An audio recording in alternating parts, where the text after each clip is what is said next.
Orang itu tidak pernah tahu. Kadang-kadang Allah itu kita tidak pernah tahu.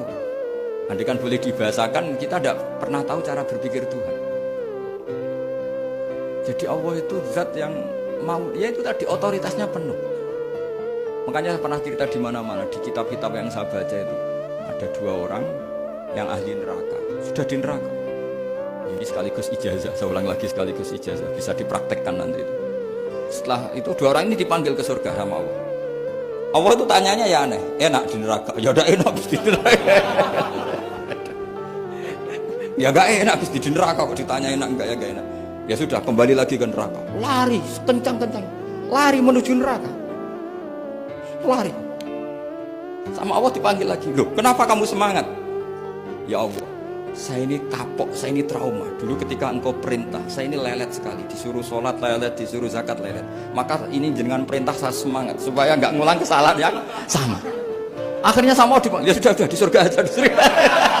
Karena semangat lari menuju neraka.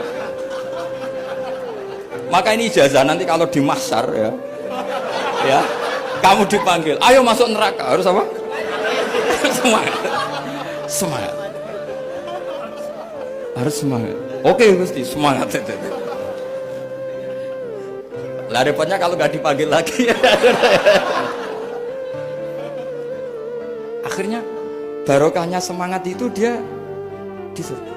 Kita tidak pernah tahu cara berpikir Tuhan, nanti kan boleh dibahasakan seperti itu. Yang satu, ayo kembali lagi ke neraka.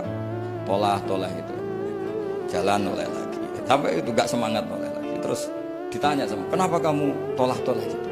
Saya tidak pernah ngira ya Allah, ketika engkau panggil di surga, kemudian engkau kembalikan lagi ke neraka. Ya sudah, kamu di surga saja. Barokahnya husnudzon.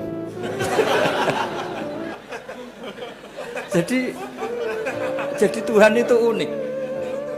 Makanya dalam tradisi ulama itu ad-dinu ar-riwayah, agama itu riwayat. Sebagian diredaksikan inna hadzal ilma dinun fanzuru amman ta'khuduna dinakum. Agama ini, ilmu ini agama, maka lihat riwayatnya. Karena kita tidak pernah tahu cara berpikir Tuhan. Kita harus mengikuti riwayat yang diutarakan Rasulullah SAW. Karena kita tidak pernah tahu. Kayak tadi ada orang diinjek, kita mesti kan terprovokasi ingin bela yang sujud menyalahkan yang injek.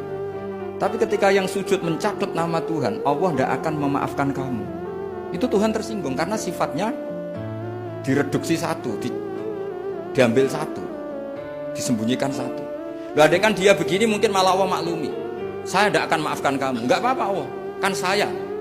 Kan tidak mencatut namanya Allah. Selama hidup saya tidak akan maafkan kamu. Allah nggak akan tersinggung. Karena dia sebagai manusia tentu punya dendam, punya rasa mangkel, punya emosi.